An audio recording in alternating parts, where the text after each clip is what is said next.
Hello, I am Robert Hart, the Marine and Coastal Program Leader for the National Weather Service Forecast Office located in Corpus Christi. And in this brief video, we are going to go over our new proposed Marine Forecast webpage, which we are considering debuting early this summer. Now, before we get to that, what is on the screen right now is our current familiar version of the Marine Forecast webpage, which many of our mariners use on a daily basis. Each yellow dot consists of area weather stations, marine weather stations, and you hover over the yellow dot, it will give you the current conditions for that particular location. At the top, we have tabs that give you the coastal water forecasts and other marine forecasts such as tides and water temperatures, and even surface map and radars.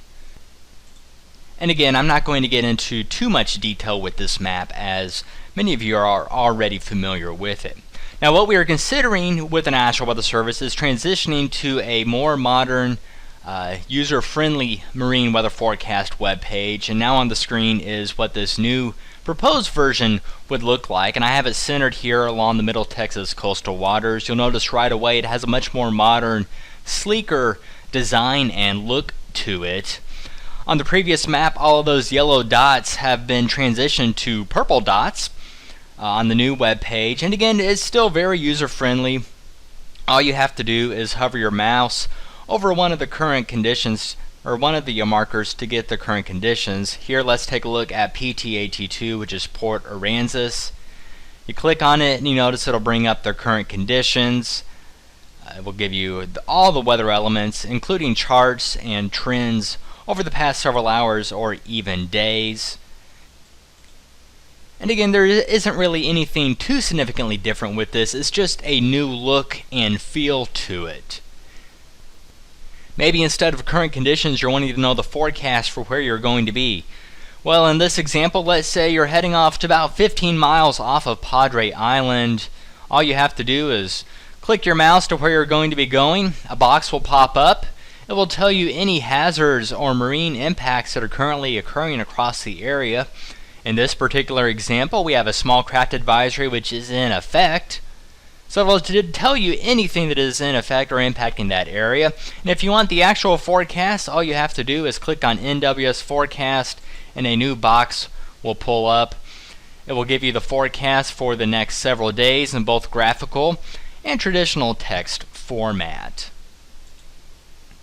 Now you notice on the left-hand side of the map here, we do have several options.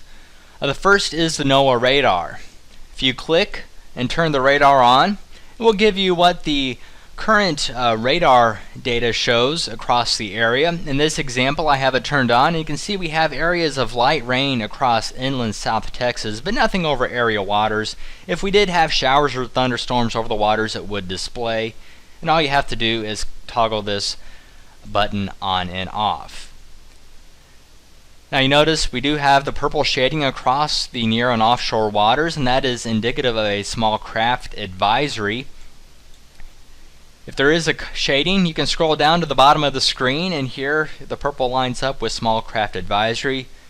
Notice up towards the southeast Texas coast, there is kind of some purple shading over land that indicates there's some beach hazards and rip current advisories in effect.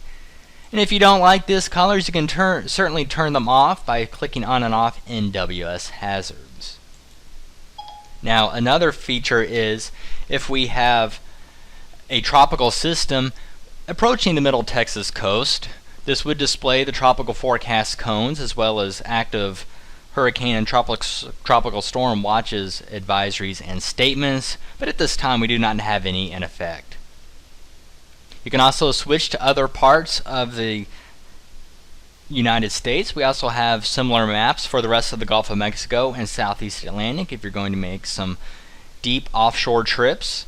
And if you would rather just go directly to a station, we have all the marine weather stations located across the Gulf of Mexico and southeastern United States. If you know your location, you can just pull up the drop menu and take a look at the forecast and current conditions.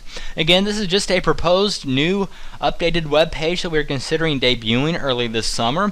We do appreciate any honest feedback you may have, whether it is positive or negative. And at this time, I do want to thank you for watching this brief video.